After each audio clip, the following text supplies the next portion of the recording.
Well, this week, CPS workers from across Texas met here in the Coastal Bend to learn how to better handle issues of domestic violence.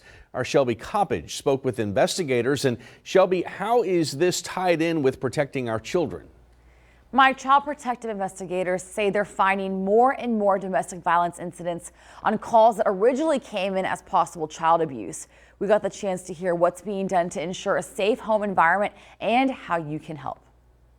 When a caseworker is called to check in on a child, they're finding that the abuse doesn't always begin or end with the child.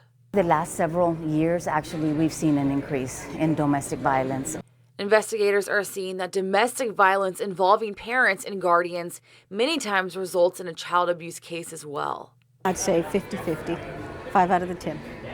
In 2018, Nueces County had 449 family violence cases that started as a child abuse investigation. It's more common than I like to admit. It's one of the things that we have to deal with in our job. While the abuse cases outnumbered the days of the year, investigators have a small window of time to help the abused.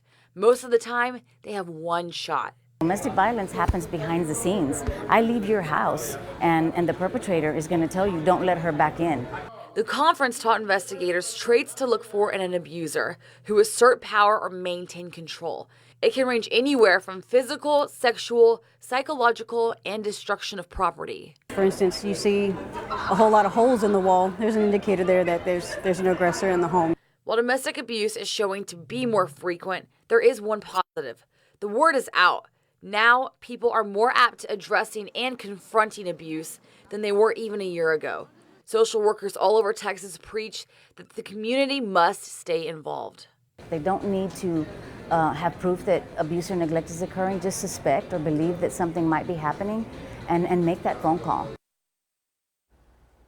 The Department of Family and Protective Services hopes to continue bringing the Confronting Domestic Violence Conference back to Corpus Christi. But you don't have to be an investigator to help. If you think someone is being abused, pick up the phone, report it. For information on how and where, go to our website, christv.com. Mike. All right, thank you, Shelby.